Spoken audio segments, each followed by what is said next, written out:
ہے کلام الہی میں شمس الضحیٰ، تیرے چہرے نور فضا کی قسم، قسم شب تار میں راز یہ تھا کہ حبیب کی زلف دوتا کی قسم، تیرا محرم راز ہے روح امی، تیرا مسند ناز ہے عرش بری، تیرا محرم راز ہے روح امی، تیرا مسند ناز ہے عرش بری، تو ہی سرور ہر دو شہاں ہے شہاب، تو ہی سرور ہر دو جہاں ہے شہاب، تیرا مثل نہیں ہے خدا کی قسم۔ اور یہی کہتی ہے بلبل باغ جناں کہ رضا کی طرح کوئی سحر بیاں نہیں ہند میں واصف شاہ ہدا، مجھے شوخی طبع رضا کی قسم۔ آج کی یہ محفل مسابقہ قرآن 30ویں پارے کے حوالے سے انعقاد پذیر تھا۔ مغرب کے بعد سے لے کر اب تک جامع آل رسول مرکز سنی دعوت اسلامی میں زیر تعلیم بچوں نے اپنی اپنی بساط بھر قرآن مقدس کی تلاوت کی، اور شروع سے لے کے اخیر تک فقیر قادری بھی اس میں شریک رہا، اور آپ میں کے اکثر لوگ بھی۔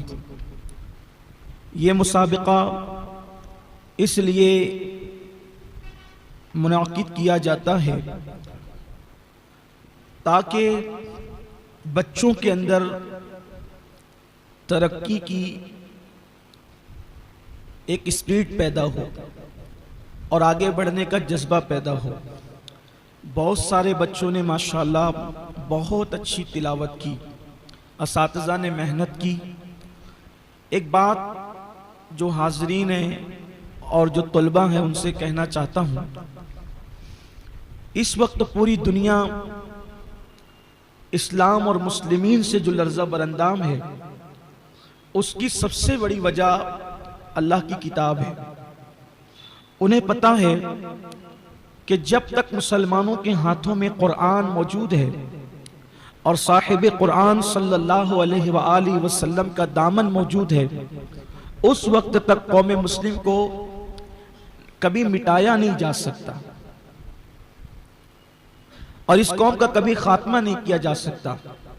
آج اگر قرآن مقدس پر اعتراضات ہو رہے ہیں اور قرآن مقدس کی تعلیمات کو مشکوک کرنے کی ناپاک کوشش کی جا رہی ہے، تو سب سے بہترین احتجاج اور سب سے بہترین جواب یہ ہے کہ اگر لوگ قرآن پر پابندی لگانے کی بات کر رہے ہیں یا قرآن مقدس کو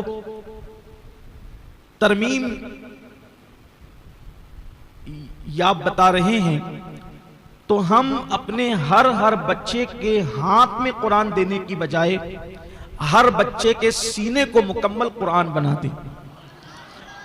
اس لیے کہ کاغذوں پر لکھے ہوئے قرآن سے کچھ نکالا تو جا سکتا ہے اپنی طاقت کے بل پر، اپنی قوت کے زور پر، لیکن سینوں کے اندر جو قرآن محفوظ رہے گا اس سے کچھ نہیں نکالا جا سکتا۔ ویسے کاغذوں پر بھی مٹانے کی کسی کی اوقات نہیں ہے، لیکن بفرض محال اگر کسی نے کاغذوں سے کچھ مٹانے کی کوشش کی، یعنی سفینوں سے مٹانے کی کوشش کی، لیکن سینوں سے تو نہیں مٹا سکتے، اس لیے کہ ان کا اختیار پریس پر ہے، ان کا اختیار ہمارے دلوں پر نہیں ہے۔ اس لیے ہم اپنے دلوں کے اندر اور اپنے بچوں کے سینے کے اندر قرآن مقدس کو محفوظ کر دینا چاہتے ہیں۔ یہاں پر جتنے لوگ موجود ہیں، میری ان سے گزارش ہے کہ اگر واقعی قرآن اور صاحب قرآن سے محبت ہے تو آپ عہد کیجئے کہ کم سے کم میرے گھر کے اندر ایک بچہ حافظ قرآن ضرور ہوگا انشاءاللہ۔ اور یہاں پر جامع آل رسول کے اندر جو حفظ کے حوالے سے اساتذہ محنت کر رہے ہیں، وہ آپ نے اپنی نگاہوں سے دیکھا، وہ آپ نے اپنی آنکھوں سے ملاحظہ کیا۔ یاد رکھیے یہ قرآن ہی ہے جس نے عرب کے بدوؤں کو، عرب کے صحرا نشینوں کو، عرب کے بوریا نشینوں کو کیسر و کسرا کا تاجدار بنایا۔ یہ قرآن ہی ہے جس نے نمک اور کافور نہ کرنے والی قوم کو اللہ کی پہچان عطا کی. یہ قرآن ہی ہے جس نے گمراہی کے دلدل میں ڈوبنے والوں کو آسمان ہدایت کا تارا بنا دیا. قرآن مکمل دستور ہے, قرآن مکمل منشور ہے. لیکن حیرت کی بات یہ ہے جب ہماری قوم صحیح طور پر قرآن پڑھنا نہیں جانتی, جسے قرآن صحیح پڑھنا نہیں آئے گا وہ قرآن سمجھ کیا سکتے ہیں. اس لیے قرآن سمجھنے کے لیے قرآن کا صحیح پڑھنا ضروری ہے, اور یہاں قرآن صحیح پڑھنے کی تعلیم جو ہے وہ دی جا رہی ہے. میں اپنے اساتذہ کا بے پناہ مشکور اور ممنون ہوں اور دعا گو ہوں کہ ہمارے اساتذہ نے چھوٹے چھوٹے بچوں پر بڑی محنت کی, بڑی کوششیں کی, بڑی کاوشیں کی کہ انہوں نے اپنے بچوں کو قرآن مقدس صحیح طور پر پڑھنے کے حوالے سے بے پناہ توجہ دی. اللہ تعالیٰ ان کی خدمات کو قبول فرمائے. اور آپ سے کہنا چاہتا ہوں کہ روئے زمین کے بہترین لوگ اللہ رسول کے نزدیک وہ ہیں جو قرآن سیکھتے ہیں اور دوسروں کو قرآن سکھاتے ہیں, جیسا کہ اللہ کے حبیب مصطفیٰ کریم رؤوف الرحیم صلی اللہ علیہ وآلہ وسلم نے فرمایا, خیرکم من تعلم القرآن وعلمہ, کہ تم میں بہترین لوگ وہ ہیں جو قرآن سیکھتے ہیں اور قرآن سکھاتے ہیں. اگر بہترین بننا ہے اللہ رسول کی نظر میں عز و جل و صلی اللہ علیہ وآلہ وسلم, تو یا تو قرآن سیکھنے والے بنیے یا تو قرآن کو سکھانے والے بنیے. انشاءاللہ تبارک و تعالی قرآن کی یہ برکت ہے. حدیث پاک میں آتا ہے دلوں کا غم دور ہوتا ہے قرآن کی تلاوت سے, دل چمکتے ہیں قرآن کی تلاوت سے. حدیث پاک کا مفہوم ہے کہ جو کثرت سے قرآن پڑھیں گے بڑھاپے میں کبھی ان کی عقل ضائع نہیں ہوتی, یعنی وہ سٹیائے ہوئے بڑھاپے میں داخل نہیں ہوتے. بہت سارے بڈھوں کو آپ دیکھیں گے کہ جب وہ بڑھاپے میں پہنچتے ہیں تو وہ بہکی بہکی باتیں کرتے ہیں, لیکن عالم قرآن یا عامل قرآن کبھی بڑھاپے کی دہلیز پر پہنچنے کے بعد بھی اس کی عقل میں فطور اور خلل پیدا نہیں ہوتا. یہ قرآن مقدس کی تلاوت کی برکت ہے. بلکہ حدیث پاک میں یہاں تک آتا ہے کہ حافظ قرآن کے سینے کو قبر کی مٹی بھی نہیں کھا سکتی. وہ حافظ قرآن جس کا سینہ صاحب قرآن کی محبت سے معمور ہے, ایسے لوگوں کے سینے کو قبر کی مٹی بھی نہیں کھاتی. تو یاد رکھیے قرآن مقدس کو پڑھیے, قرآن مقدس کو عام کیجیے. بلکہ رمضان شریف قریب آ رہا ہے, میں آپ سے گزارش کروں گا کہ قرآن مقدس کو 4 ختم کرنے کی بجائے 5 ختم کرنے کی بجائے 6 ختم کرنے کی بجائے ایک ہی قرآن شریف ختم کیجئے. لیکن کنز الایمان ترجمے کے ساتھ قرآن پڑھیے, خزائن العرفان یا نور العرفان تفسیر کے ساتھ قرآن پڑھیے, تاکہ قرآن کیا کہتا ہے آپ اس کو سمجھ سکیں. قرآن مقدس نے ہر سوال کا جواب دیا ہے. دیکھیے قرآن میں کتنی خوبصورتی ہے. قرآن مقدس بیان کرتا جاتا ہے. ابھی ہم نے جو صورتیں سنی ہے اس صورتوں کے اندر کبھی اللہ نے شفق کے جمال کی قسم یاد فرمائی, کبھی افق کی سرخیوں کی قسم یاد فرمائی, کبھی راتوں کی سیاہی کی قسم یاد فرمائی, کبھی دن کے اجالے کی قسم یاد فرمائی, کبھی جنت کی نہروں کا تذکرہ کیا, کبھی پھلوں کا ذکر کیا, کبھی پھولوں کا ذکر کیا, کبھی زمین کو چیر کر جو دانا کوپل بنتا ہے اور پودا بنتا ہے اس کا خوبصورت ذکر فرمایا.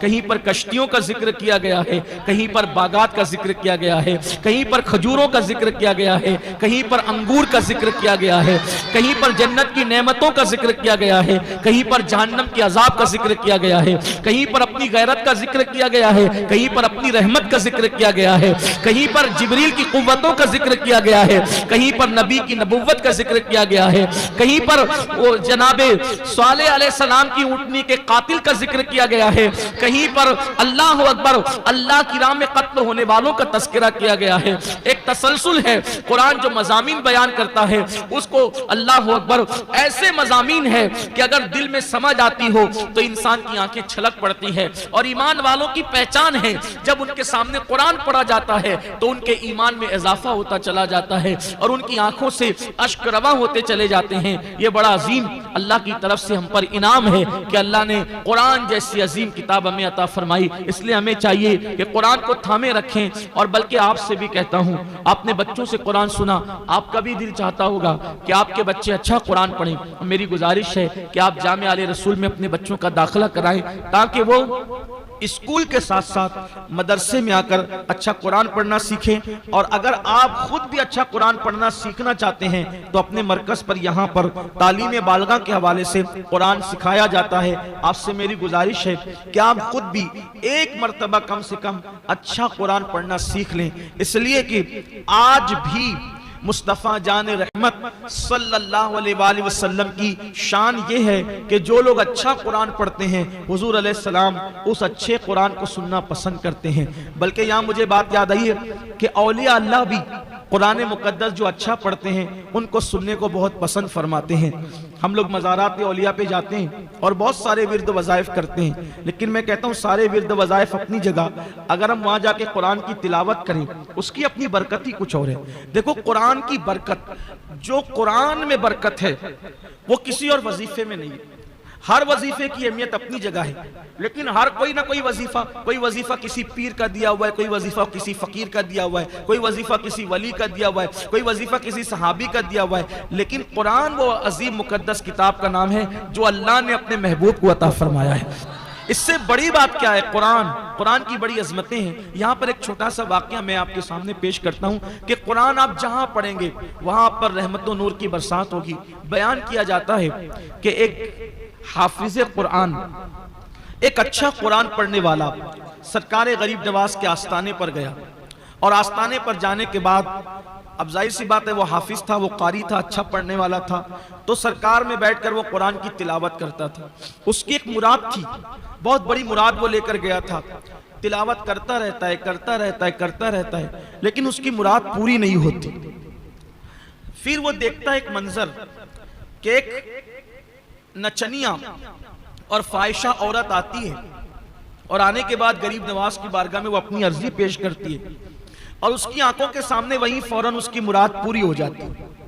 تو یہ حافظ قرآن غصے میں آ جاتا ہے، اچھا قرآن پڑھنے والا تالی قرآن غصے میں آ جاتا ہے، قرآن بند کرتا ہے، طاق میں رکھتا ہے، اور اپنے دونوں ہاتھ غریب نواز کی چوکھٹ پہ مارتا ہے، اور مار کر کے کہتا ہے خواجہ تیرے یہاں انصاف نہیں ہے، کئی دنوں سے بیٹھا میں مانگ رہا تھا، تلاوت کر رہا تھا، لیکن میری مراد پوری نہیں ہوئی، اور یہ نچنیاں فاحشہ آئی، ایک جملے میں اس نے بات کہی اور اس کی مراد پوری ہو گئی، اب میں جا رہا ہوں۔ جیسے ہی وہ جانے لگا تو کیا دیکھا؟ ایک خوبصورت بزرگ، بڑی بڑی آنکھیں، گول سا خوبصورت نورانی چہرہ، اور پورے وقار و تمکنت کے ساتھ سامنے سے چلے آ رہے ہیں، اور آنے کے بعد کہتے ہیں حافظ صاحب کہاں جا رہے ہو؟ جہاں کہاں رہے ہو؟ اس حافظ نے کہا گھر جا رہے ہیں، اور کہاں جائیں گے، اس لیے کہ اس چوکھٹ پر انصاف نہیں ہے، کئی دنوں سے بیٹھ کر مانگ رہا تھا، ملا نہیں، ایک نچنیاں کو ایک بات میں دے دیا۔ آنے والے بزرگ نے کہا حافظ جی جاؤ، آپ کی مراد بھی پوری ہو گئی، آپ کی تمنا بھی پوری ہو گئی، جو مراد لے کر آئے تھے پوری ہو گئی۔ اب اتنے یقین کے ساتھ آنے والے بزرگ نے جب کہا تو حافظ جی نے کہا حضرت آپ کون ہے جو آپ کہتے ہیں کہ تیری مراد بھی پوری ہو گئی؟ فرمایا جس کی چوکھٹ پر مراد لے کر آئے تھے وہی معین الدین ہوں میں، وہی معین الدین ہوں میں۔ تو عرض کیا حضور اتنی تاخیر کیوں ہوئی؟ فرمایا نادان تو بے صبرا ہے، دراصل وہ نچنیاں کی آواز مجھے پسند نہیں تھی، اس لیے اس نے مانگا فوراً دے کر بھگا دیا، اس کی مکروہ آواز دوبارہ سننا نہیں چاہتا تھا، لیکن تیری تلاوت قرآن مجھے بہت پسند، تو بہت اچھا قرآن پڑھتا ہے، تو قرآن بہت اچھا پڑھتا ہے، اس لیے دینے میں دیر کر رہا تھا کہ جتنی دیر ہوگی اتنے دن تو میری چوکھٹ پہ رکے گا اور مجھے قرآن سناتا جائے گا، اس لیے میں یہاں تجھے دیر کر رہا تھا، لیکن تو بے صبرا تھا۔ اور فرمایا اگر تجھے یقین نہیں آتا کہ میں معین الدین ہوں تو دیکھ میری پیٹھ پر کیا ہے۔ پیٹھ سے کپڑا ہٹایا تو دیکھا کہ 8 انگلیوں کا نشان موجود تھا۔ عرض کی حضور یہ کیا ہے؟ فرمایا جو تو نے میری چوکھٹ پر انگلیاں ماری تو یہ انگلیاں میری چوکھٹ پر نہیں پڑی بلکہ اس کا اثر میری پیٹھ پر پڑا ہے۔ یہ ہے قرآن مقدس کی تلاوت کی برکت. کسی بھی ولی کی چوکھٹ پر جاؤ گے, کسی بھی بزرگ کی چوکھٹ پر جاؤ گے تو آپ وہاں پر تلاوت قرآن مقدس کرو گے تو اس کی برکتیں آپ کو نصیب ہوگی. جو قرآن موت کی تکلیف کو آسان کر دے, کیا وہ قرآن زندگی کی تکلیف کو آسان نہیں کر سکتا؟ اس لیے ہمیں قرآن مقدس صحیح پڑھنے کی کوشش کرنا چاہیے. اللہ سے دعا کرتا ہوں کہ اللہ مجھے, میری تمام نسلوں کو اور آپ سب کو اور آپ کی نسلوں کو اللہ قرآن صحیح پڑھنے کی توفیق عطا فرمائے. قرآن سیکھیے, اس لیے کہ علم دین سیکھنے کی کوئی عمر نہیں ہوتی. میرے آقا علیہ السلام نے فرمایا کہ علم حاصل کرو ماں کی گود سے لے کر من المہد الی اللحد, کہ ماں کی گود سے لے کر قبر کی گود میں جانے تک علم حاصل کرو. بہت سارے صحابہ ہیں جنہوں نے قرآن مقدس حضور اکرم صلی اللہ علیہ وآلہ وسلم سے ڈائریکٹ سیکھا. خود سیدنا فاروق اعظم رضی اللہ تعالیٰ فرماتے ہیں صرف سورۃ البقرہ میں نے 12 سال میں مصطفیٰ جان رحمت سے سیکھی. ہم لوگ کمپیوٹر کے لیے وقت نکال لیتے ہیں, ہم لوگ انگلش اسپیکنگ کے لیے وقت نکال لیتے ہیں, ہم لوگ اخبار پڑھنے کے لیے وقت نکال لیتے ہیں, لیکن اگر ہم وقت نہیں نکالتے تو قرآن مقدس سیکھنے کے لیے وقت نہیں نکالتے. بہت سارے لوگ 4 5 قرآن ختم کرتے ہیں, لیکن اگر ان کی سورہ فاتحہ سنی جائے تو وہ سورہ فاتحہ بھی صحیح نہیں پڑھ سکتے. یہ صورتحال ہے. قرآن مقدس کا حق ادا کیجیے. حدیث پاک میں آتا ہے بہت سارے لوگ ایسے ہیں کہ جو قرآن پڑھتے ہیں مگر قرآن کے حروف ان پر لعنت کرتے ہیں.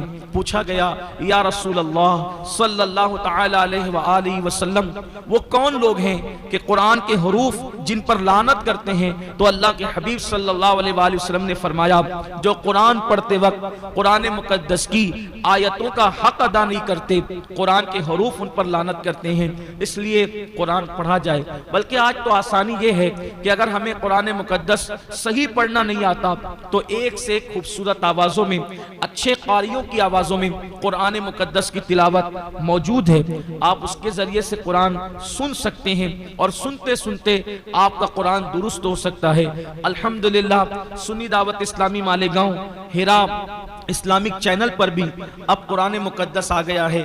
ہمارے یہاں سنی دعوت اسلامی کے مبلغ جناب حضرت مولانا حافظ و قاری تجمل حسین رضوی صاحب کی آواز میں ہیرا اسلامک چینل پر قرآن مقدس آ گیا ہے. آپ الحمدللہ جا کر کے وہاں اگر روزانہ ایک پارے کی تلاوت سنیں گے تو روزانہ سنتے سنتے آپ کو قرآن مقدس پڑھنا بھی آ جائے گا اور آپ قرآن مقدس پڑھنا سیکھ بھی جائیں گے.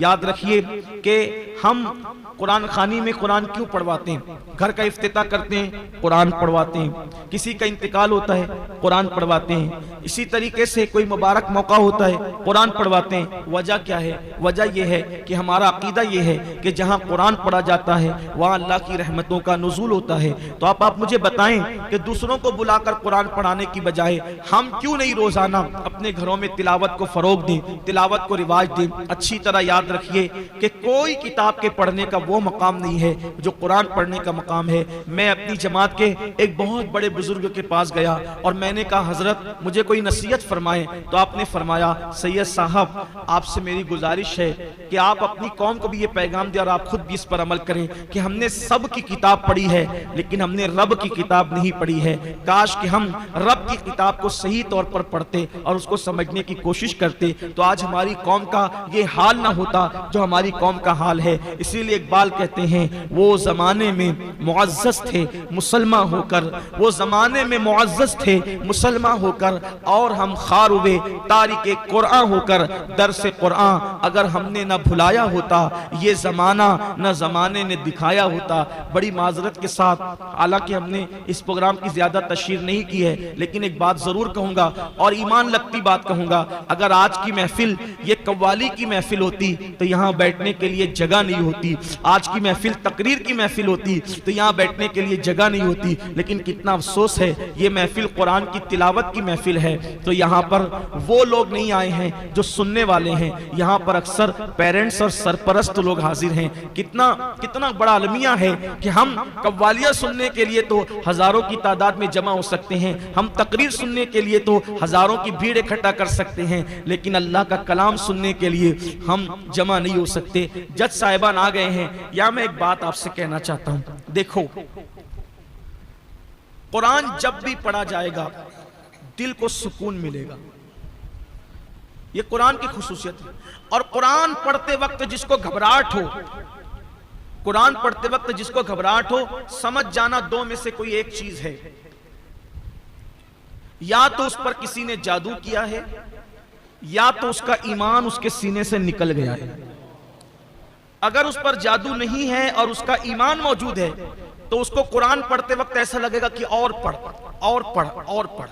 وجہ یہ ہے، بہت خوبصورت وجہ ہے، اس کو دل کے کان سے سن لیں، بہت خوبصورت وجہ ہے۔ دیکھو جب کوئی شخص پردیس جاتا ہے، وطن سے باہر جاتا ہے، ابھی تو دنیا سمٹ گئی اور مٹھی میں ہو گئی ہے دنیا، تو کہیں آنے جانے کی اب اتنی اہمیت نہیں رہ گئی ہے۔ پہلے جب کوئی بندہ وطن سے پردیس جاتا تھا تو پردیس جب بندہ جاتا تھا تو اس کے وطن سے خط جاتا تھا، اس کے گھر سے خط جاتا تھا۔ بلکہ جب انٹرنیٹ کا دور نہیں تھا تو یہاں سے جو لوگ حاجی لوگ اور عمرہ کرنے والے جاتے تھے تو سعودی میں جو لوگ کام کرتے تھے ان کے ہاتھوں سے لوگ بڑے بڑے خط بھیجتے تھے، اور وہ سعودی میں رہنے والے لوگ 300 کلومیٹر کا 500 کلومیٹر کا سفر طے کر کے ان حاجیوں سے اور معتمر لوگوں سے ملنے کے لیے آتے تھے کہ ہمارا خط دے دو، ہماری چٹھی دے دو، ہمارا خط دے دو کیونکہ گھر سے آیا۔ اور جب وہ خط آتا تھا تو اتنی خوشی ہوتی تھی، ایسا لگتا تھا کہ جیسے ہم اپنے کسی بچھڑے ہوئے سے مل گئے، اور اس خط کو ایک خط کو بار بار پڑھنے والے پڑھتے تھے۔ کیوں؟ اس لیے کہ ایسا لگتا تھا کہ وطن سے چٹھی آئی، اپنے پیاروں کا پیغام آیا ہے، ایسا لگتا تھا، اور ان کا پیغام پڑھ کر کے سارے دکھ دور ہو جاتے تھے، ساری جدائیوں کے غم دور ہو جاتے تھے۔ ایسا ہوتا تھا کہ نہیں ہوتا تھا؟ ہوتا تھا۔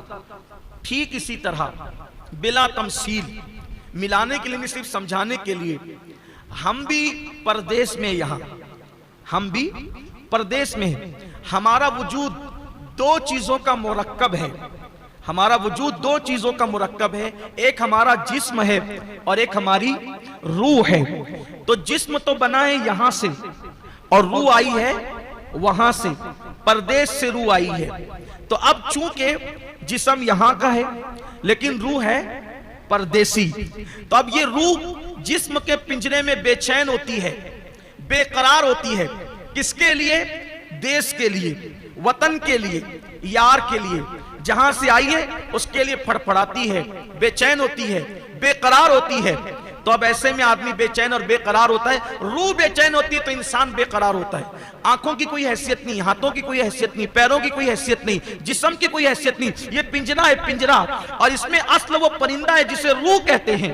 جب تک وہ انسان زندہ ہے، جب تک وہ انسان کام کر سکتا ہے، جب تک وہ انسان دیکھ سکتا ہے، جب تک انسان بول سکتا ہے، جب وہ روح نکل جائے تو پھر کچھ نہیں بچتا۔ تو اصل روح ہے، روح کی طاقت اصل ہے، جسم کچھ بھی نہیں ہے، یہ مٹی ہے، یہ پنجرا ہے، پنجرا کچھ نہیں کر سکتا، بلکہ پنجرے کی زینت اور خوبصورت اور آبادی اس وقت تک ہے جب تک کہ چڑیا پنجرے کے اندر بول رہی ہے۔ جس دن کی چڑیا پنجرے سے باہر نکل جائے گی، پنجرا سونا سونا ہو جائے گا۔ ہم سفیر و باغ میں ہیں، کوئی دم کا چہچہا، بلبلیں اڑ جائے گی، سونا چمن رہ جائے گا، چمن کی باغ و بہار ان پرندوں سے جو چہچہا رہے ہیں۔ تو یہ پردیس سے آئی بھی روح ہے، یہ بے چین ہوتی ہے تو پورا وجود بے چین ہو جاتا ہے۔ میرے اللہ نے رحم کیا روحوں کی دنیا پر، میرے اللہ نے کرم کیا روحوں کی دنیا پر۔ اے روحو جاؤ، اور جسموں کے اندر مقیم ہو جاؤ۔ روحوں نے کہا ہوگا مولا تیرے دیدار کے بغیر، تیرے جلووں کے بغیر ہم کیسے رہ سکیں گے؟ تو یار نے کہا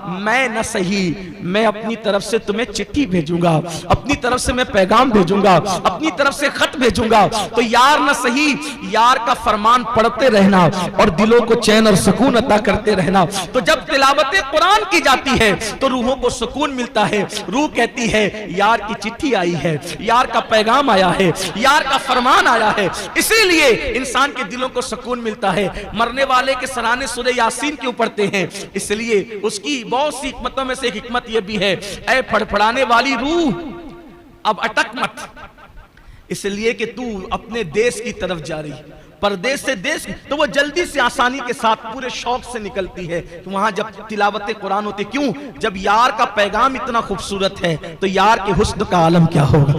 تو اسی دیدار کے شوق میں روح نکلتی ہے۔ اس لیے قرآن پڑھیے اور خوب پڑھیے، بلکہ آپ سب سے کہتا ہوں اس وقت تک مت سوئیے جب تک کہ کم سے کم قرآن کی ایک رکوع نہیں پڑھی۔ ناظرین اکرام، اسی طرح کے اور واقعات اور بیانات سننے کے لیے چینل کو سبسکرائب کریں، بیل آئیکن کو دبائیں تاکہ اگلے آنے والے ویڈیو کا نوٹیفیکیشن ترنت آپ کے پاس پہنچ جائے۔